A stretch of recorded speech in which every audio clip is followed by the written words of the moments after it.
अस्सलाम वालेकुम dear students, I am your chemistry professor Mohammad Asadullah. प्यारे बच्चों, आज के टॉपिक के अंदर हम जिक्र करेंगे electronic configuration of S block elements. कल के लेक्चर में हमने डिस्कशन की अल्कली मेटल्स की और एस ब्लॉक एलिमेंट्स की। हमने जाना क्या क्या होते हैं और अल्कली मेटल्स को अल्कली मेटल्स क्यों कहा जाता है। आज हम बात करेंगे इलेक्ट्रॉनिक कॉन्फ़िगरेशन की और physical properties of alkali metals, जिसके बारे में हम चैप्टर 1 में बड़ी डिटेल के साथ जिक्र करके आए हैं। चैप्टर नंबर 1 के अंदर हमने जिसे हमने पीरियोडिसिटी कहा, पीरियोडिक मैनर्स के अंदर प्रॉपर्टीज कहा, और यहां पर भी उसी की बात होगी।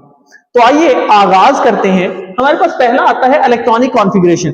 अगर मैं इलेक्ट्रॉनिक कॉन्फ़िगरेशन की बात करूं तो कहता है कि जितने भी अल्कली मेटल्स हैं have one electron in its valence shell, यानी सारे के सारे अल्कली मेटल्स का जो वैलेंस शेल होता है उसमें सिर्फ और सिर्फ एक इलेक्ट्रॉन मौजूद है।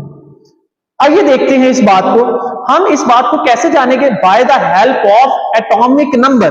एटॉमिक नंबर आपको आने चाहिए। एटॉमिक नंबर, अगर मैं लिथियम के एटॉमिक नंबर की बात करूं 3, सोडियम 11, पोटेशियम 19, और उसके बाद हमारे पास आ जाता है रुबेडियम 37, हमारे पास आ जाता है सीजियम 55 एंड फ्रेंसियम 87। यानी कि ये इनके क्या हैं? एटॉमिक नंबर्स हैं। बेसिकली एटॉमिक नंबर क्या होता है बेटे? नंबर ऑफ प्रोटॉन होते हैं। किसी एटम के अंदर जितने नंबर ऑफ प्रोटॉन होते हैं उतने ही नंबर ऑफ इलेक्ट्रॉन भी होते हैं। लेकिन एक बात याद रखनी है, अगर एटम क्या है? न्यूट्रल है, यानी उसके ऊपर कोई चार्ज मौजूद नहीं है। अदरवाइज ये रेशियो जो है वो इम्बैलेंस हो सकती है in the form of cations और एनायंस की फॉर्म में। आइए इब्तिदा करते हैं। अच्छा, मैं आपको बताना चाहता हूं कि इनके वैलेंस शेल के अंदर सिर्फ एक इलेक्ट्रॉन मौजूद है, तो उसके लिए मुझे इलेक्ट्रॉनिक कॉन्फ़िगरेशन के बारे में पता होना चाहिए। आइए देखते हैं जी। लिथियम की अगर मैं इलेक्ट्रॉनिक कॉन्फ़िगरेशन लिखूं तो मेरे पास आता है जी electronic configuration of helium 2s1। Sodium की लिखूं तो electronic configuration of neon and 3s1। आगे बात करूं, याद रखिएगा ये 2 होता है, ये 10 होता है, यानी 10 इलेक्ट्रॉन यहां तक आ गए और 1 इलेक्ट्रॉन, टोटल 11 हो गए। ठीक है। अच्छा जी, अगली बात करूं तो मेरे पास आ जाता है ऑर्गन जो कि 18 होता है, यानी 18, और साथ ही साथ चौथे ऑर्बिटल के, यानी चौथे ऑर्बिट के एस ऑर्बिटल में 1 इलेक्ट्रॉन। अच्छा, इसके बाद मेरे पास आ जाता है जी क्रिप्टॉन।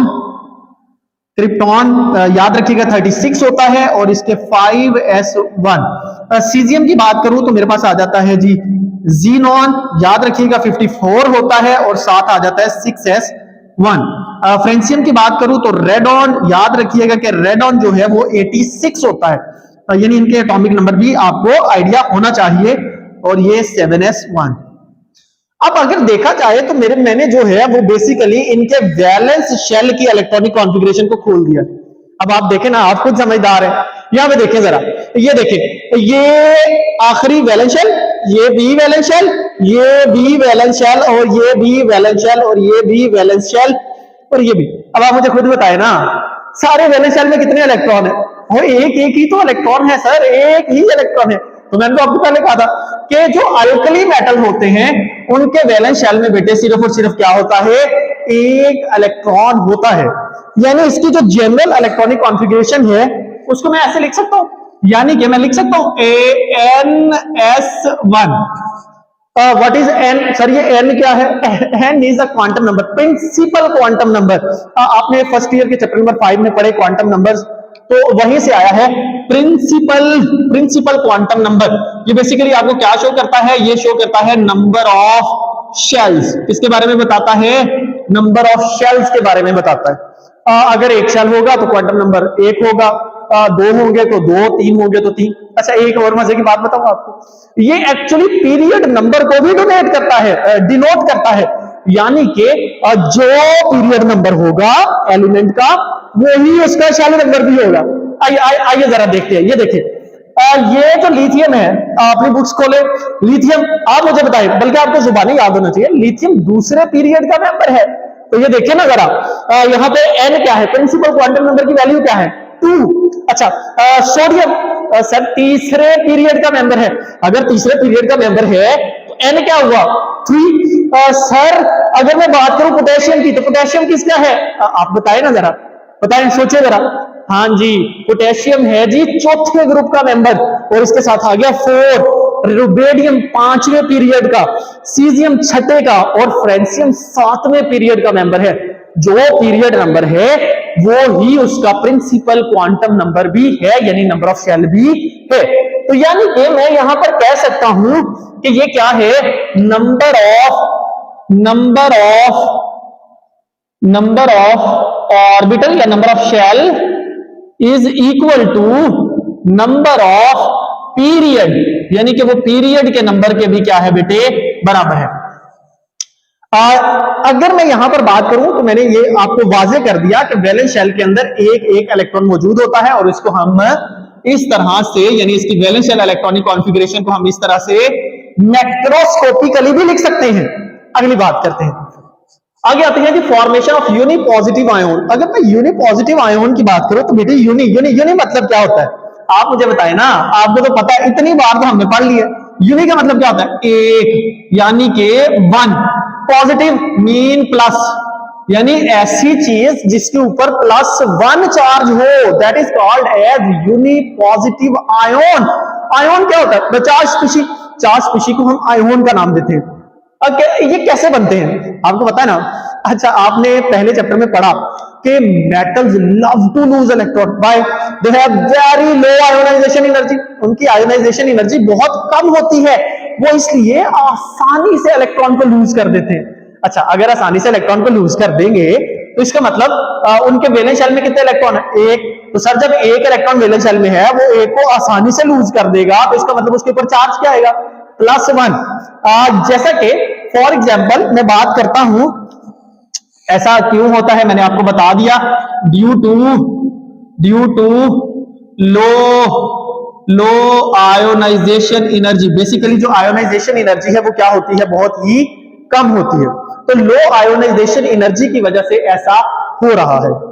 आगे बात करते हैं कि लो आयोनाइजेशन एनर्जी की वजह से आपके पास formation of uni positive ion, यानी वो इलेक्ट्रॉन को they lose electron easily, they lose their valence electron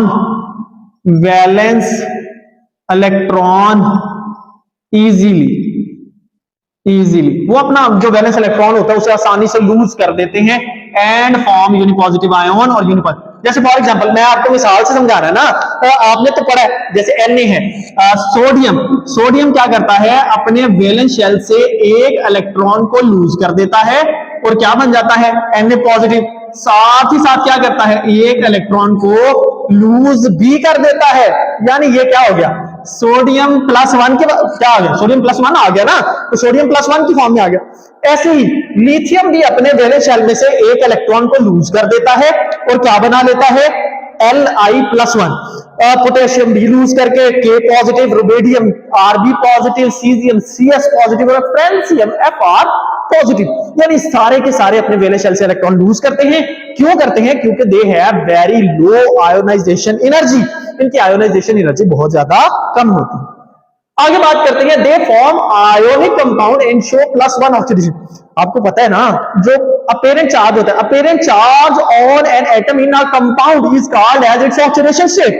कोई भी अपेरेंट चार्ज हो उसे हम उसको क्या कहते हैं, ऑक्सीडेशन स्टेट। अब बेटे यहां पे देखें ना, ये देखें, आप खुद देखें, इसके ऊपर +1। हमने अभी तो बात की कि ये जो मेटल हैं ये लूज करते हैं कितने इलेक्ट्रॉन, एक, यानी मैं इसे मैक्रोस्कोपिकली यूं लिख सकता हूं, M पॉजिटिव, यानी हर एक मेटल क्या करेगा, यानी हर एक अल्कली मेटल क्या करेगा, एक इलेक्ट्रॉन लूज करके उसके ऊपर M पॉजिटिव का चार्ज आएगा। अच्छा, तो यहां पर क्या कह रहे, कहते हैं they form ionic compound and show +1 oxidation state. ये आयोनिक कंपाउंड्स बनाते हैं। आपको पता है ना, हाईली इलेक्ट्रोपॉजिटिव एलिमेंट जब मिलते हैं हाईली इलेक्ट्रोनेगेटिव एलिमेंट्स के साथ, दे फॉर्म आयोनिक कंपाउंड, ये अपना इलेक्ट्रॉन लूज करते हैं, और जो नॉन मेटल होते हैं, हाईली इलेक्ट्रोनेगेटिव होते हैं, वो क्या करते हैं, वो इलेक्ट्रॉन को गेन कर लेते हैं और क्या बना देते हैं, आयोनिक बॉन्ड। जैसे फॉर एग्जांपल बड़ा कॉमन आपने पढ़ा